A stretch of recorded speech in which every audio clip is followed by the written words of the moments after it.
Boa noite. Vamos fazer uma abaixo-assinado, tá? Por causa desse som. Toda vez liga, desliga, todo mundo lá com susto. Disseram que é para acordar o pessoal, tá? Então espero que todos tenham acordado. Uma boa noite a todos. Sejam muito bem-vindos. Vamos agradecer a Deus, né? Por estarmos reunidos nesta casa de oração. E mais um início de ano, que a proteção divina sempre esteja presente em nossos corações, envolvendo cada um de nós, nos energizando, dando força, paz e resignação para esse ano que chega, que nós possamos sempre encontrar no Evangelho a força e a certeza do amor divino. Abençoa, Deus Pai, todo o nosso planeta Terra, todos os homens que ainda estão em guerras, que esses corações possam se envolver, deixar-se envolver no seu amor, na sua paz. Ilumina, Senhor, principalmente os nossos governantes, para que possam lembrar sempre do compromisso assumido com a espiritualidade amiga para o progresso moral. Que possam sempre, em todas as oportunidades, fazer o bem. Envolva no Senhor também, para que possamos tirar a cegueira dos nossos olhos e estar atento e ser auxílio de todos que estão ao nosso caminho. Abençoa, Senhor, todos aqueles que se encontram nos hospitais, acamados, aqueles que desconhecem a sua palavra, principalmente nesse momento da terra, onde muitas vezes substituímos uns aos outros pelos eletrônicos, que todos possam lembrar que somos humanos, estamos aqui e necessitamos uns dos outros, olhos nos olhos. E uma palavra amiga. Envolva-nos, Senhor, para que possamos sempre estar dispostos ao trabalho do bem. E abençoe também aqueles nossos irmãos queridos, familiares, ou que nos assistem ao vivo, ou que não puderam estar aqui nesta noite. Que todos possam sentir essa vibração de amor. Nesta noite, rogamos também a proteção ao nossa irmã Jane, que ela possa nos trazer, como sempre, o Evangelho com clareza, paz, e trazendo sempre o Cristo mais próximo de nossos corações. Que assim seja. Essa noite nós temos a Jane, ela veio nos trazer mais uma vez o Evangelho. Seja bem-vinda, Jane. Nossa saudação fraterna a todos. Muito honrada pelo convite da Ana. Vamos iniciar a nossa palavra com algumas recordações. Há cerca de 10 anos atrás, nós tivemos a oportunidade de conhecer uma criança especial, de altas habilidades, que era quase que incomum ser falado aqui no Brasil naquela época. Houve época que alguns senadores, inclusive ligados mais à área da educação, eles comentavam que o Brasil tinha 200 milhões de habitantes. Aonde é que estavam as nossas crianças superdotadas? As escolas não estavam enxergando, porque não se havia quase nada de referência disso. Nós tivemos a oportunidade de conhecer naquela época um menino de 3 anos, com os olhos profundamente vivos, alta estatura, parecia que tinha um sino, chamado Kelvin. E ele nos disse assim: eu sei ler. Aí quando nós ouvimos, nós pensamos, certo, ele sabe só ler as letrinhas, né? Falar M, A, T, que era mais comum na época. As crianças falavam, sei ler, tia, quer ver? Aí ele contava a letrinha e falava o nome da letra. Ele apontou o nosso jaleco e falou: Jane. Falou: você sabe ler mesmo? Ele olhou a parede e falou: puericultura, coisa que nem os adultos quase daquela época conseguiam ler naquele bairro bem humilde.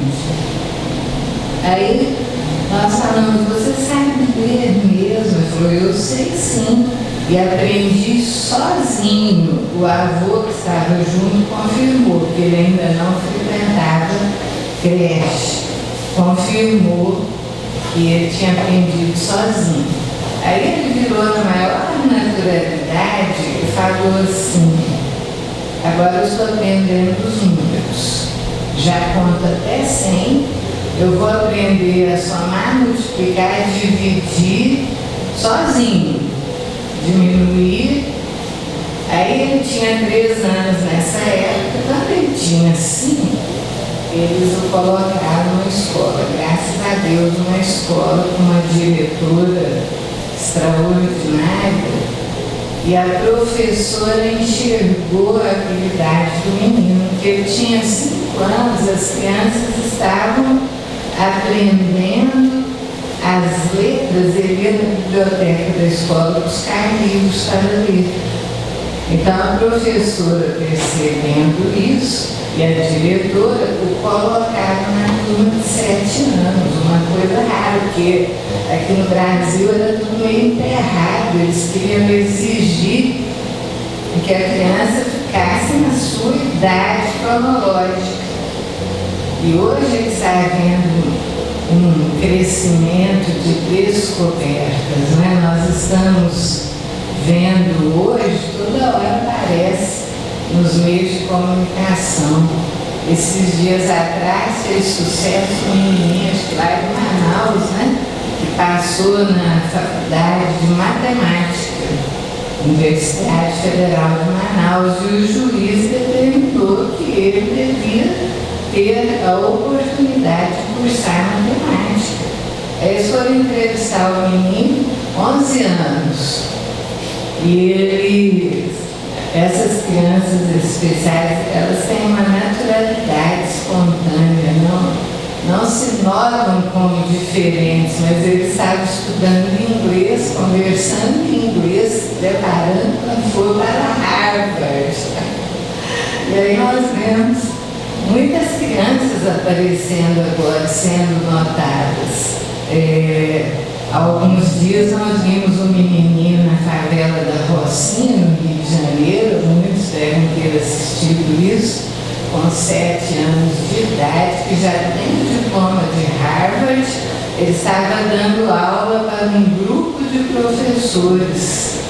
E ficamos sabendo de alguns outros, um menininho de 3, que eles já fizeram teste de QI dele, ele já está matriculado para o futuro na Universidade Internacional de Crianças Super Inteligentes, e diz que ele tem um QI mais alto que o de Einstein, segundo as avaliações.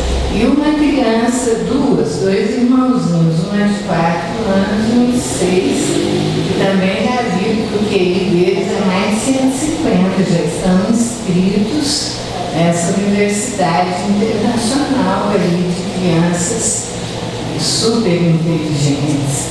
Há pouco tempo, um dos nossos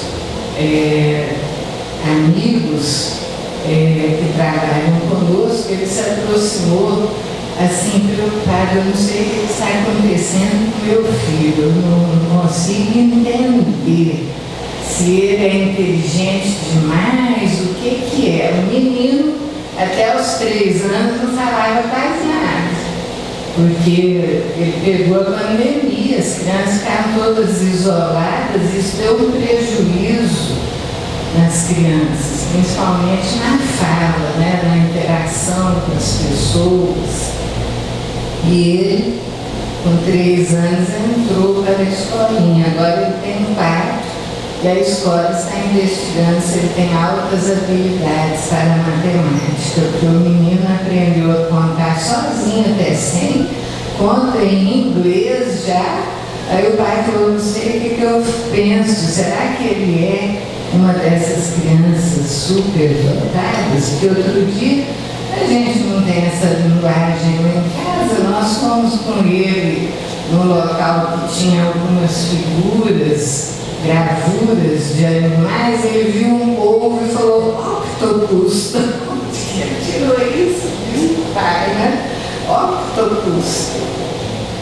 E aí nós nos recordamos daquele livro do Divaldo Pereira Franco, psicografado pelo Manuel Filomeno de Miranda, quando ele comenta no Transição Planetária que espíritos da constelação de Touro que já alcançaram o amor, têm grande amor, eles vão nascer na Terra, não reencarnar, encarnar, porque eles não são da Terra, a pedido de Jesus, para acelerarem o progresso do planeta Terra.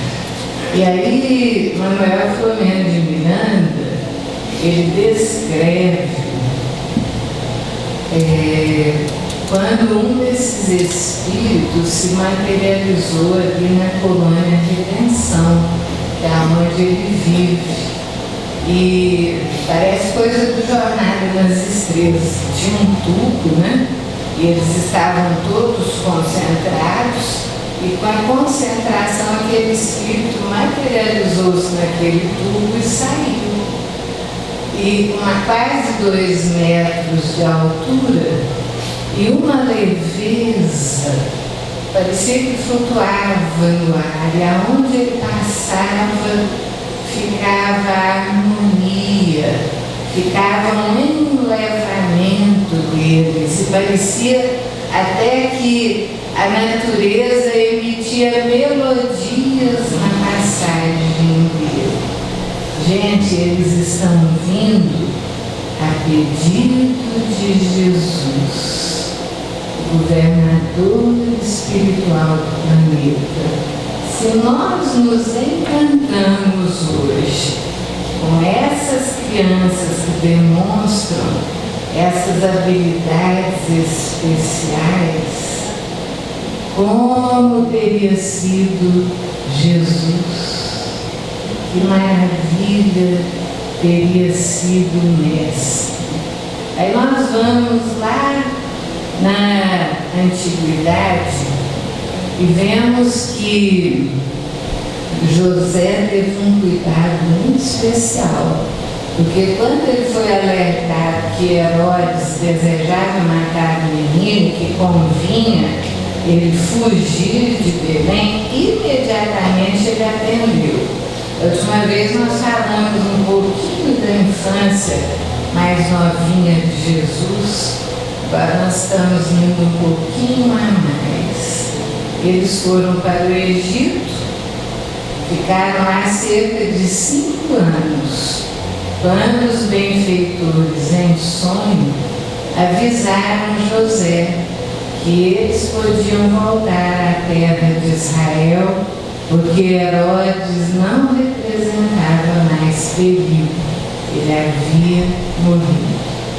E José retorna, mas ele ficou preocupado de voltar para a região de Belém, que era muito próxima de Jerusalém, e governava por ali Arquelau, que era filho de Herodes, era considerado muito violento. Então ele optou para irem para a Galileia, para a região de Nazaré, onde o menino ficaria em segurança, avaliando Segundo alguns, a distância de Nazaré a Jerusalém, alguns dizem 150 quilômetros, outros são 90. Quer dizer, era bem longe mesmo. Porque Betânia fica a 3 quilômetros, Belém eram 7, 8 quilômetros, nem sei mais, mas era tudo muito pertinho ali naquela área. Mas quando Jesus contava seus 12 anos de idade, que é mais ou menos essa idade que essas crianças superdotadas aí estão brilhando, passando em faculdade, coisas além da idade, né? Tanto que nós lemos há alguns anos atrás, na revista Veja, um menino lá de Maringá. A revista Veja deu a notícia que o menino, ele tinha 9 anos, ele estava achando que ele era autista, que ele não se comunicava e não conseguia aprender, já estava no 3º ano, não tinha aprendido nem a ler nem a escrever. Aí foram avaliar o menino, ele era um gênio, altas habilidades, ele foi desenvolver tudo, ficar comunicativo, aprender a ler e escrever e mudar completamente quando ele foi compreendido. Ele tinha altas habilidades de matemática, ele era um gênio, o interesse dele era para a matemática além da universidade. Aí descobri o menino que ele era um gênio, não autista, como imaginava. Eu não conversava, eu não aprendi, porque ninguém entendia, ele estava fora da realidade, nem o Einstein, né?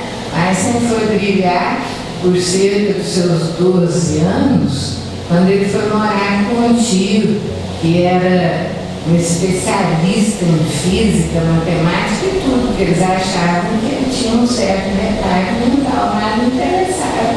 Aí ele brilhou, um dos gênios da humanidade. Jesus estava com 12 anos.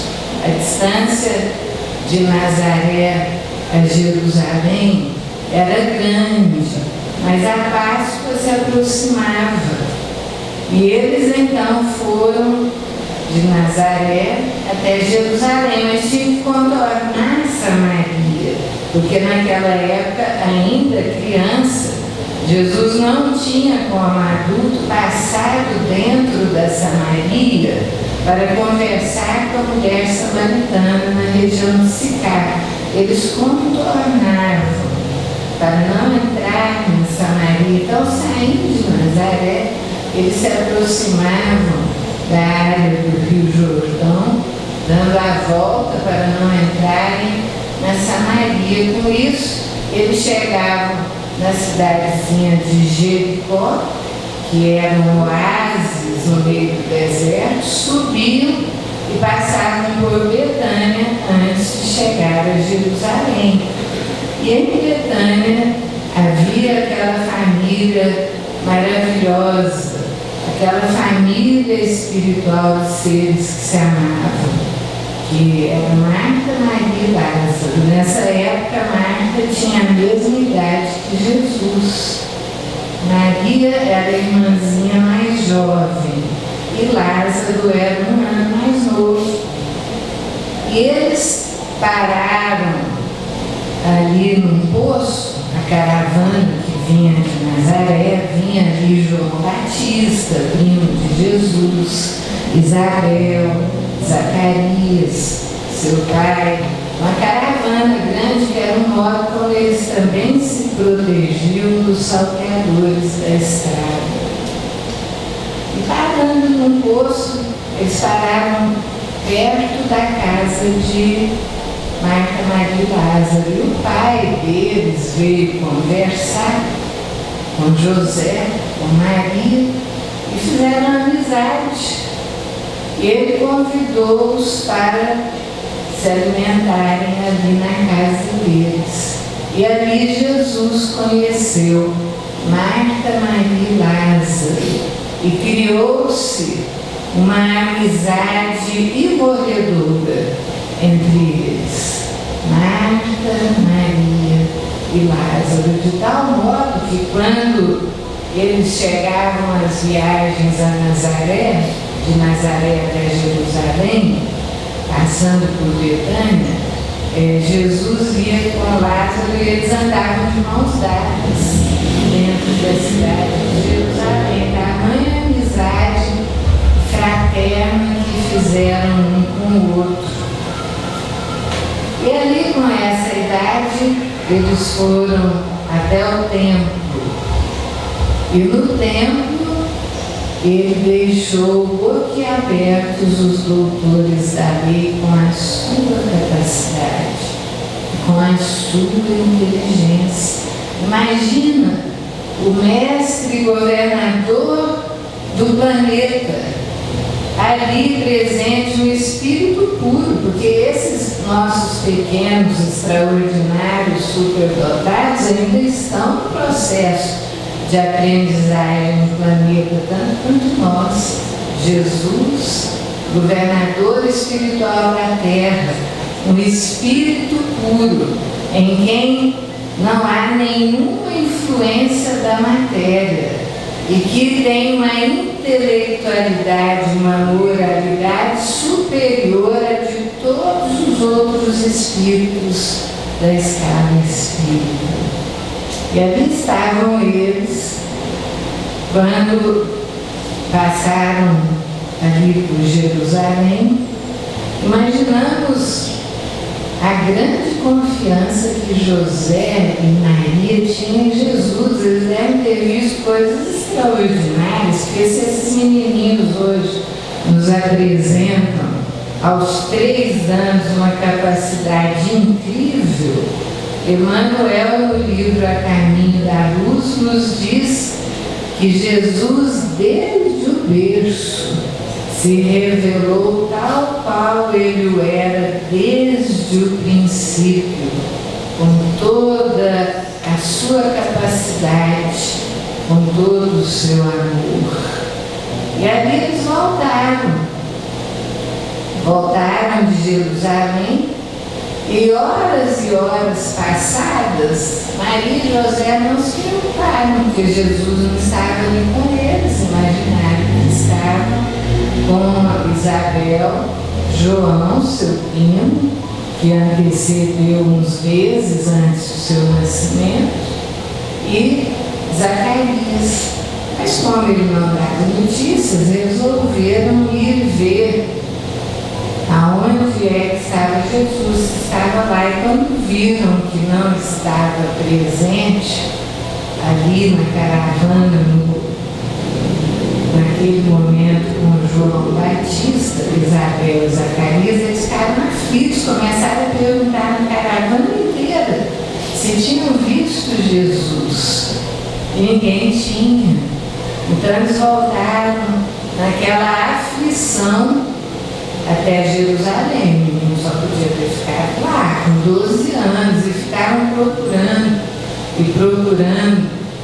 Quase 3 dias depois eles encontraram o menino no templo, conversando tranquilamente com os doutores da lei, encantando todo mundo com a capacidade de inteligência, a comunicabilidade e o encantamento da presença dele.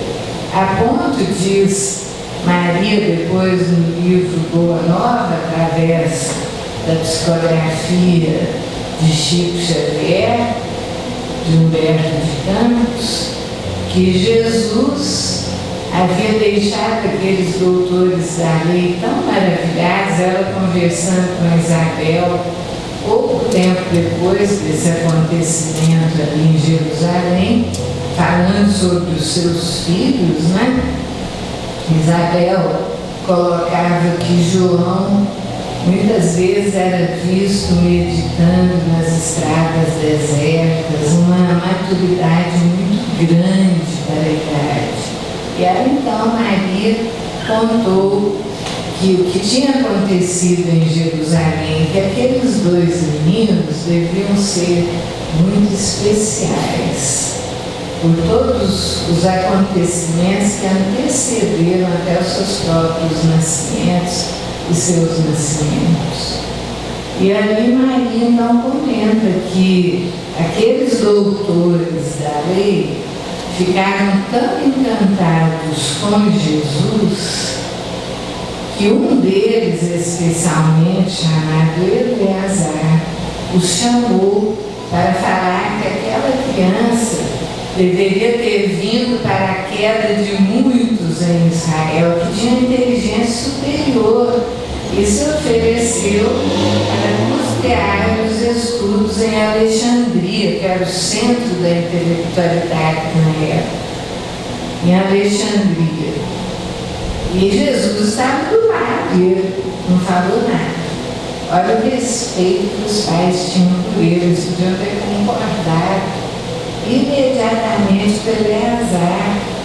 Mas como Jesus ficou calado, eles falaram que iam pensar na proposta e depois lhe dariam uma resposta.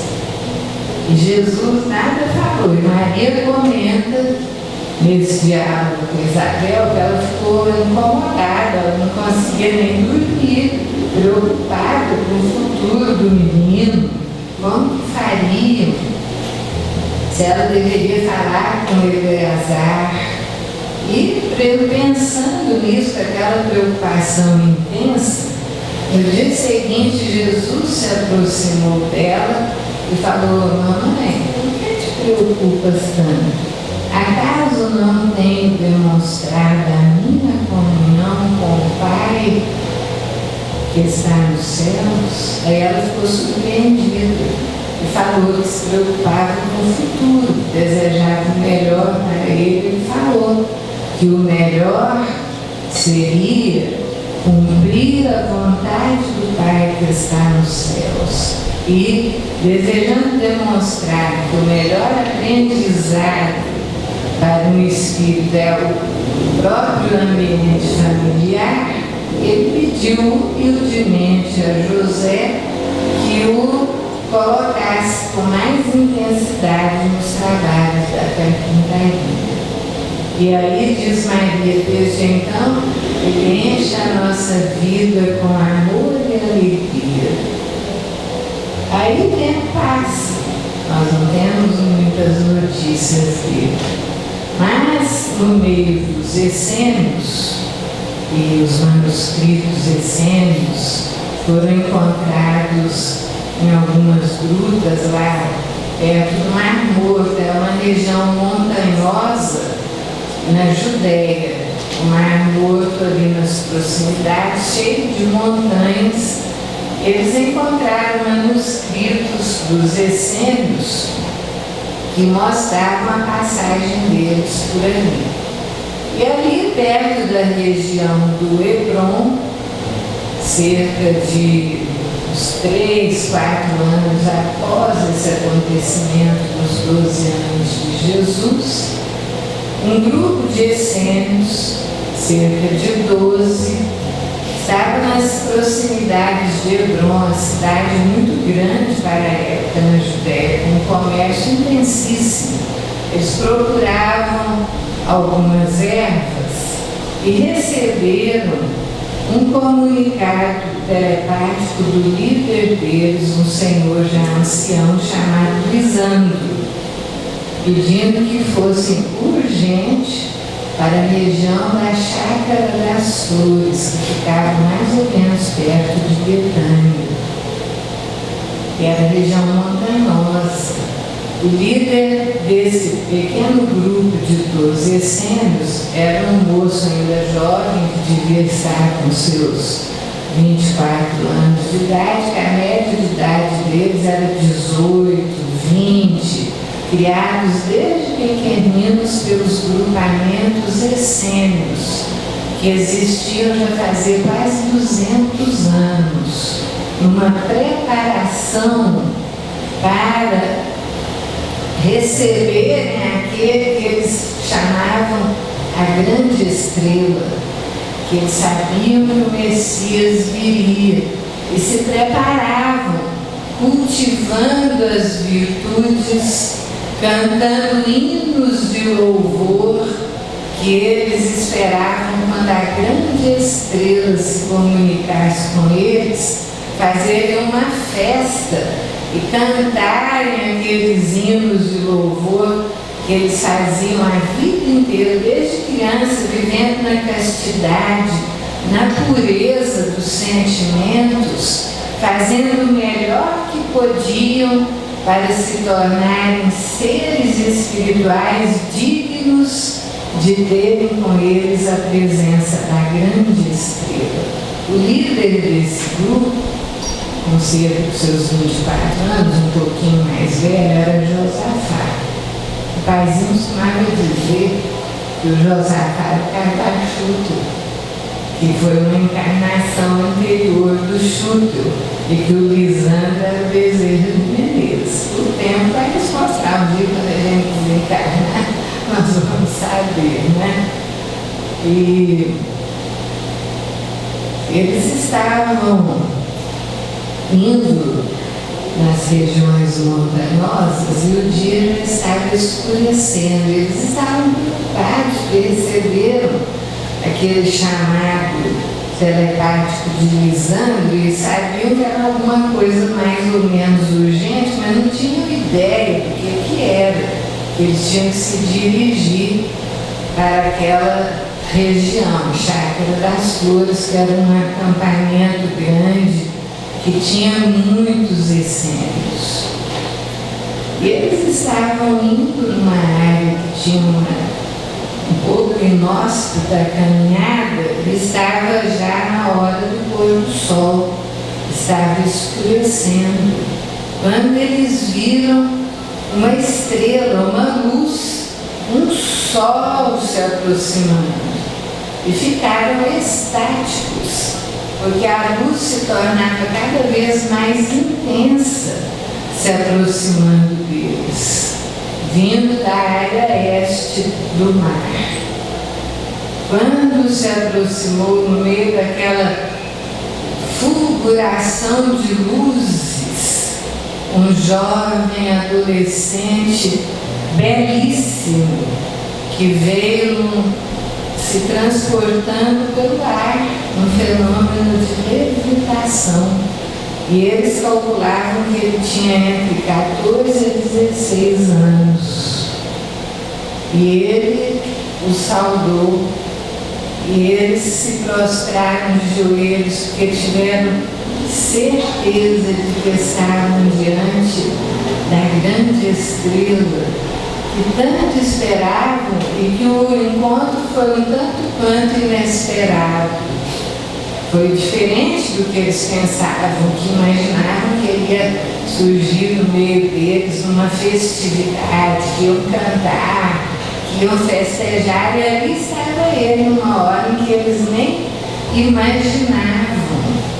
E parecia que a natureza cantava melodias, faz-nos lembrar um pouco aquele episódio do Transição Planetária, daquele ser da constelação de Touro, que quando passava levitando e as flores cantavam sinfonias de amor. Era assim que eles estavam naquele momento sentindo a presença de Jesus, que humildemente, com uma voz de extrema suavidade e amor, diz que o Pai o havia enviado para o socorro que se fazia necessário e que urgia que eles fossem o mais rapidamente possível.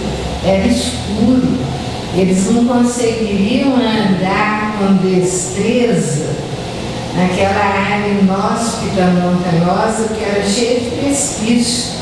Normalmente eles tinham que fazer cordões com um dando a mão ao outro, e se alguém caísse eles seguravam, que era uma escuridão, mas o jovem era uma luz.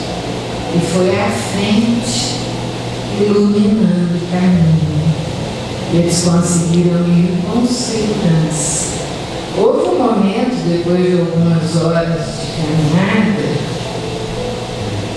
que Josafá interrompeu um pouquinho, preocupado, porque às vezes o adolescente deveria estar cansado. Eles nem sentiam nada, parecia que estavam com asas nos pés, de tanto encantamento que tinham naquele momento, não sentiam cansaço.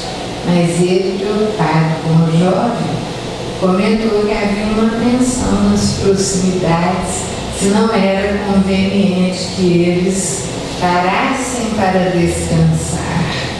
E ele disse que não, que urgia que eles fossem rápido, porque a febre maligna que tomara conta dos moradores do local já tinha feito algumas baixas. E eles então foram sem parar. Quando chegaram lá, o dia já clareava e ele apagou a própria luz, porque não necessitava mais da luz, do brilho dele para iluminar o caminho. O sol havia surgido. Chegaram na chácara e um jovem romano de 18 anos, que era tão especial e maravilhoso, que era o responsável por todo o trabalho dos essênios ali na chácara, de 18 anos, chamado Marcos. Ele era o líder ali e seria depois a reencarnação de Eurípides Barçanufo. E o jovem tinha se retirado para um cantinho discreto, um pouquinho mais afastado e menos claro. E Josafá, ao cumprimentar Marcos, indicou os companheiros, 11 que vieram com ele. O indicador demorou um pouquinho na direção do jovem. Marcos foi até lá, fitou aquele jovem nos olhos e caiu de joelhos aos pés dele, sem que Josafá tivesse falado nada, e todos imitaram Marcos. Todos aqueles que ali estavam caíram de joelhos e naquele momento começaram a cantar os hinos que tinham treinado a vida inteira para receberem a grande estrela. E eles ficaram ali alguns dias. A presença de amor dele tinha um efeito curativo. Onde ele passava, as pessoas iam melhorando. E ele pediu a eles que vivenciassem o amor, que era o mais importante, a vivência do amor. Despediu-se, nós não tivemos mais notícias de Jesus até ele iniciar o seu ministério. E dizem alguns, e Emmanuel é bem taxativo com referência a isso, que muitos comentam que Jesus pode ter ido aprender com os essênios. Emmanuel diz que não, que ele primou com os essênios, mas na condição de mestre e não de aprendiz. Que ele esteve com eles na condição superior, que era dele como instrutor. O tempo passou. Aí Jesus e João Batista, seu primo, aquele que seria o precursor. Nós vemos lá no Evangelho de João que, estando João Batista fazendo as pregações no Rio Jordão, eles falam Betânia além do Jordão, mas segundo os historiadores pode ser que isso nem tenha existido, que era lá no Rio Jordão.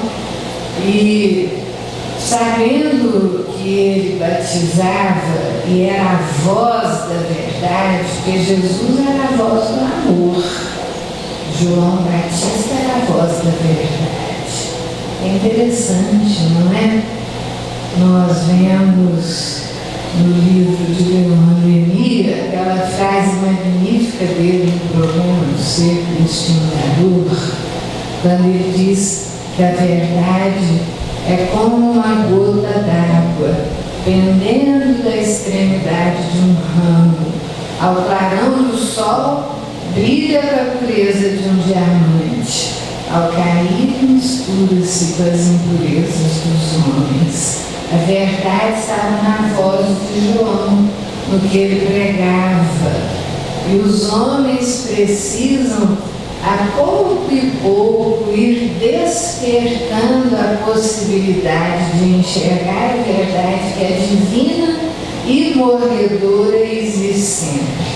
Nós temos que melhorar a ponto de começarmos a enxergar essa verdade. João estava lá no deserto e os sacerdotes e levitas foram enviados para lá para investigar e começam a perguntar: és tu o Messias? Ele diz: não. És tu um profeta? Não. Mas então, quem que és para que possamos dar notícias àqueles que nos enviaram? Ele respondeu, como disse antes nos escritos antigos do Velho Testamento no profeta: eu sou a voz que clama no deserto. E disse a eles: eu vim primeiro, aquele que vem após mim está no meio vosso, mas vós não o conheceis, e dele não sou digno sequer de desatar as sandálias. Olha, gente, a grandeza de Jesus, não sou digno sequer de desatar as sandálias. E ele, conversando com seus discípulos depois desse evento, falando sobre aquele que seria o Cordeiro de Deus, que viria para trazer a paz ao mundo, no dia seguinte, quando Jesus foi mergulhado nas águas do Jordão, a partir do ritual de João Batista, os dois se encontraram e Jesus pediu que ele o fizesse. Ele falou: mas eu não sou digno, o Senhor tem que fazer isso comigo. Não, faça para que se cumpra aquilo que está escrito. E João mergulhou, e quando ele saiu das águas, os médiuns videntes enxergaram uma luz. Uma pomba se aproximou e ouviram uma voz que dizia: esse é o meu filho amado, em quem me comprazo. Isso foi repetido depois no Monte Tabor, quando Pedro, Tiago e João, tendo adormecido após a subida do Tabor, e doando o ectoplasma através do nariz, da boca, das orelhas, permitiram a materialização de João Batista na figura de Elias, naquele momento, um dos grandes profetas do passado, 800 anos antes de Cristo, e de Moisés, que eles tanto respeitavam, cerca de 1500 anos antes de Cristo. Quando os discípulos acordaram, ouviram aquela voz como se uma nuvem brilhante se aproximasse, e ouviram a mesma coisa: esse é meu filho amado, em quem me comprazo. Naquele momento, nas águas do Jordão, os médiuns puderam ouvir e ver. No dia seguinte, nós vemos Jesus passando, e ali João Batista com alguns de seus discípulos apontou: eis ali o Cordeiro do Senhor, aquele que eu falei ontem.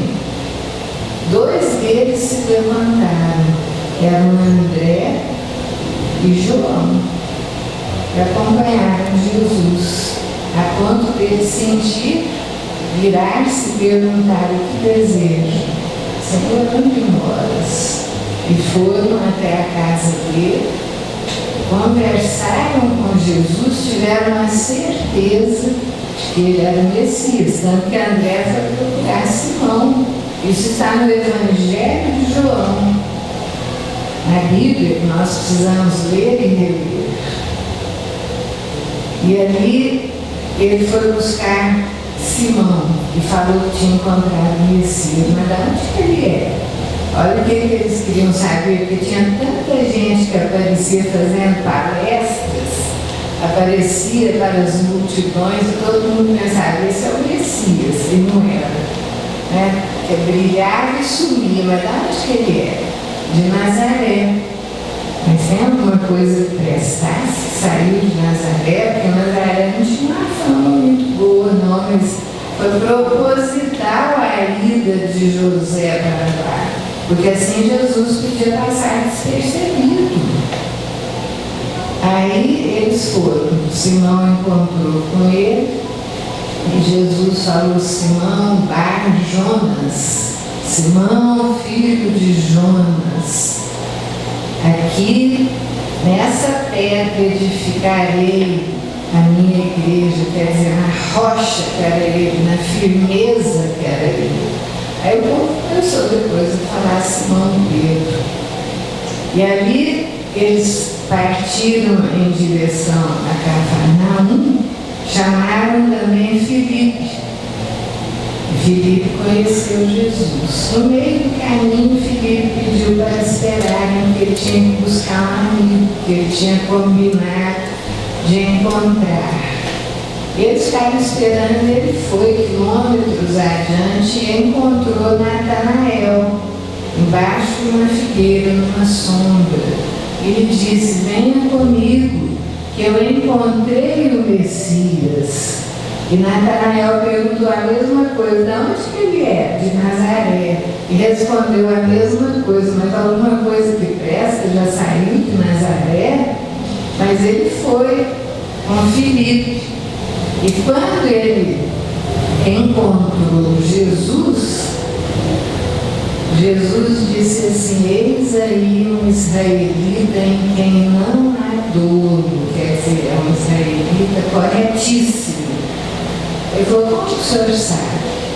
Ele falou: antes mesmo que Filipe te visse, eu te vi quando estavas debaixo da figueira. Aí o Filipe sabia que não tinha ninguém lá, caiu de joelhos: Senhor. Ele falou assim: tu crês nestas coisas, um dia verás o céu se abrir e o Filho do Homem ser levado pelos anjos.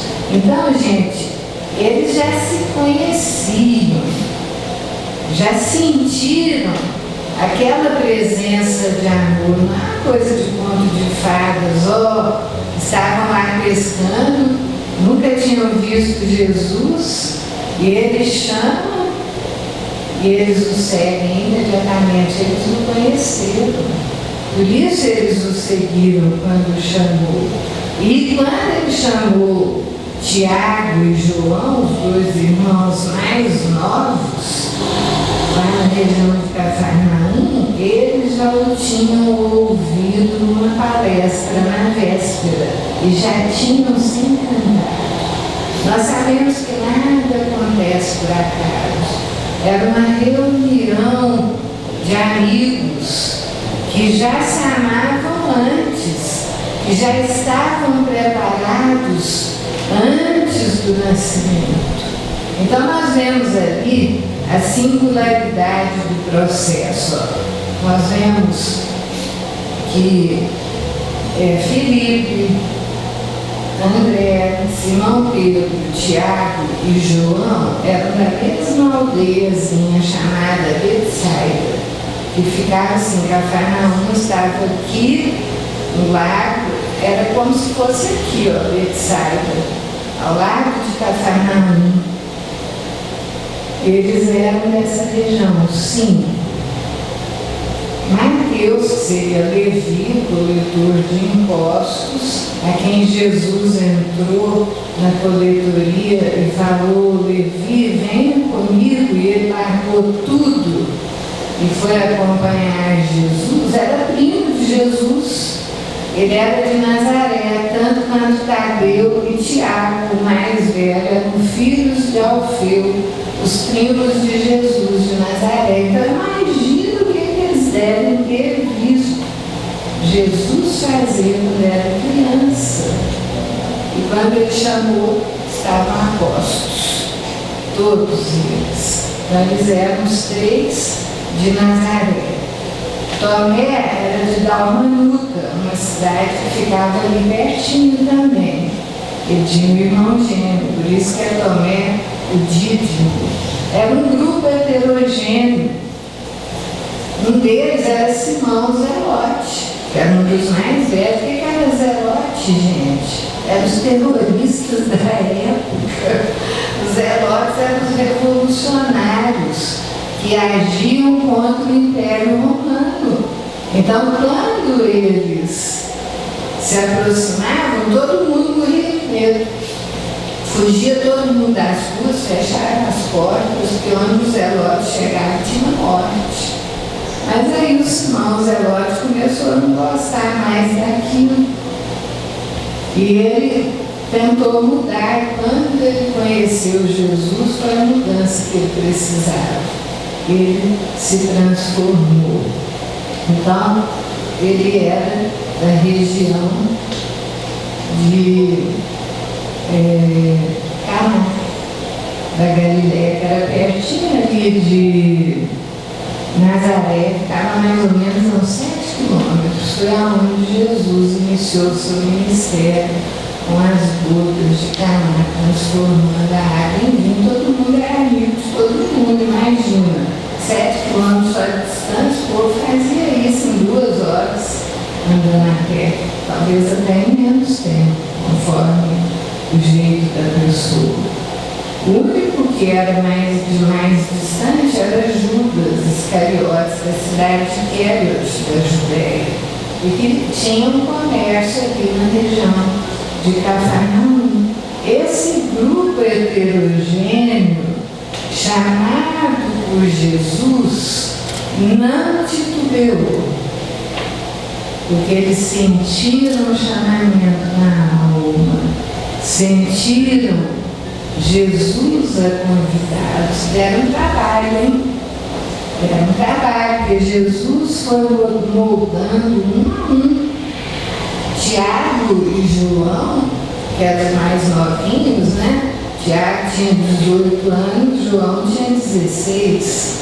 Até hoje nós não vimos nenhum filme, nenhuma série, nada que fizesse justiça à idade jovenzinha desses dois. Sempre aparece um ator, parece que tem uns 30 anos, representando os dois. Eles eram novinhos, 18 anos, 16 anos, eram os discípulos mais jovens de Jesus.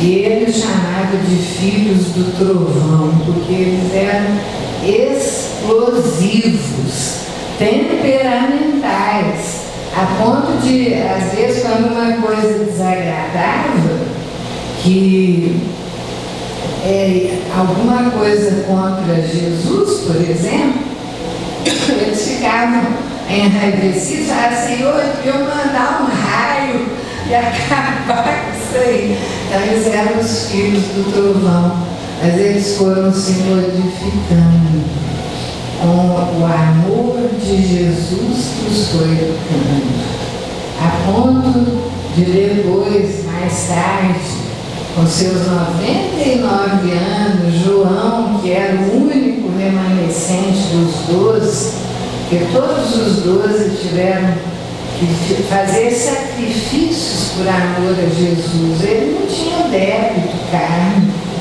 Ele, segundo alguns, Por exemplo, no livro Maria de Nazaré, psicografado pelo João Nunes Maia, ele comenta o espírito de Miramês que João teria sido o fundador da seita dos essênios 200 anos antes, para preparar para a chegada do Senhor. Então João tinha débito, ele ficou com Jesus até o fim. Por isso ele não precisou de um testemunho de sacrifício pessoal.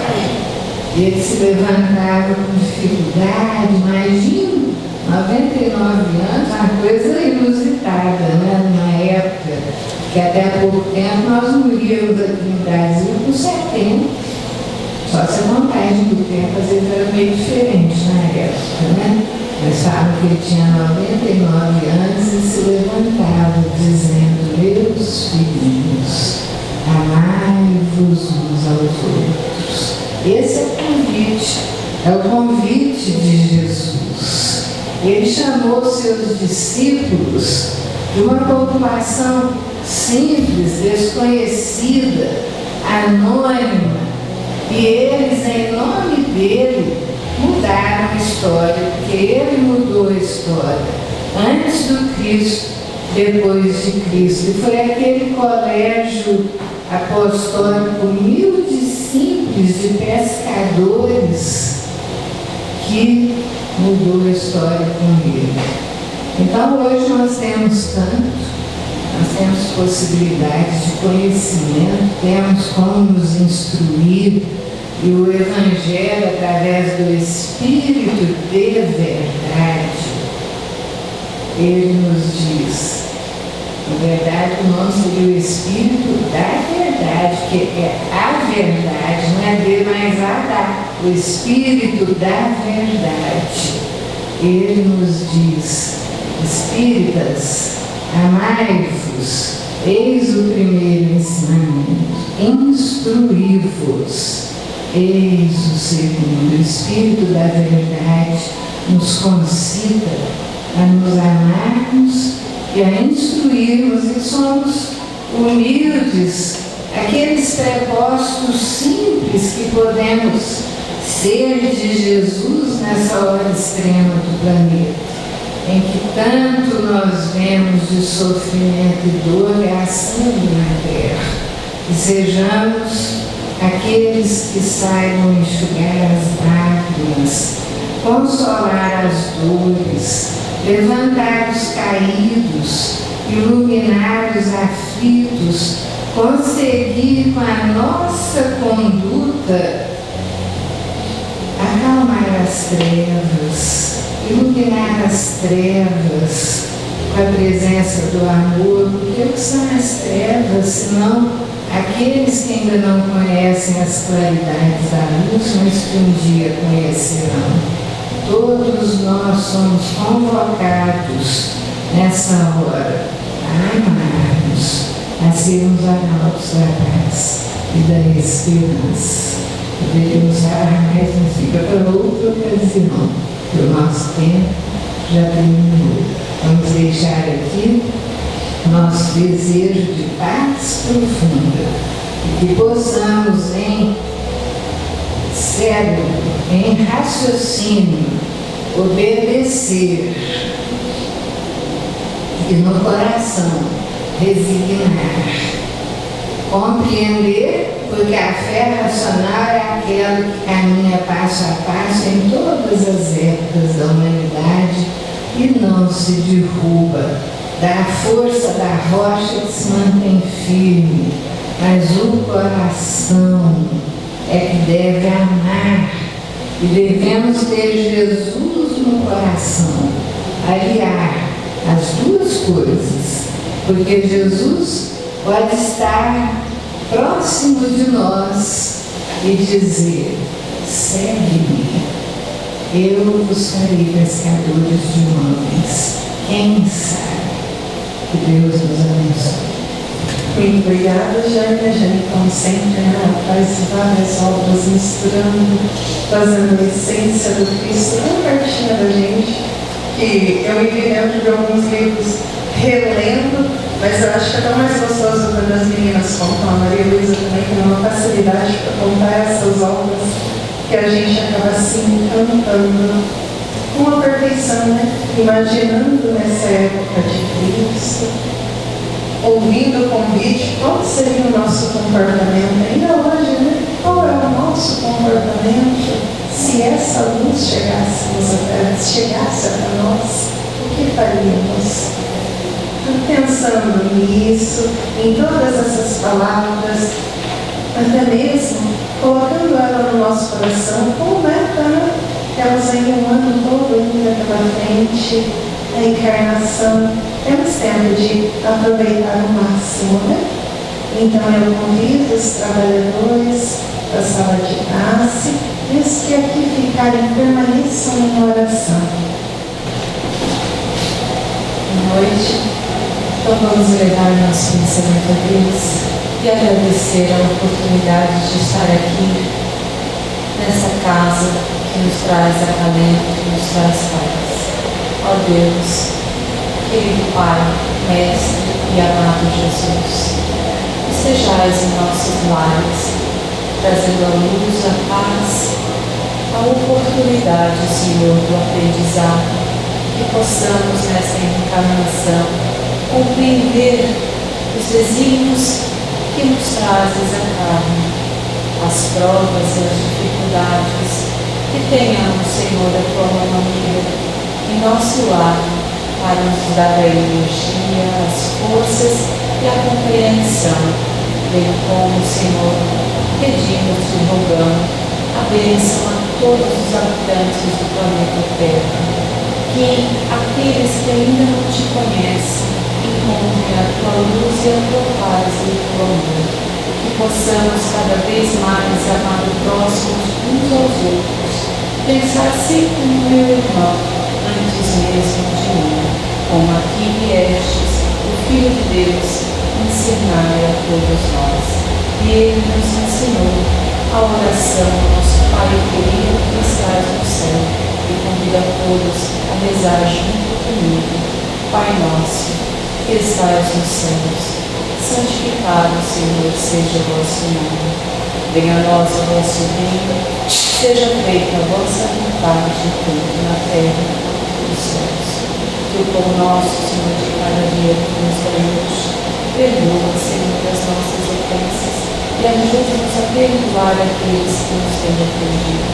Mas não nos deixes cair nas mesmas tentações e livra-nos de todos os males que trazemos em nossos espíritos, para que possamos seguir o teu caminho de luz e de redenção, e que possamos ser dignos de olhar e abraçar as suas vestes. Que a paz esteja com todos e que Deus e Jesus estejam no lar de todos nós. Que assim seja.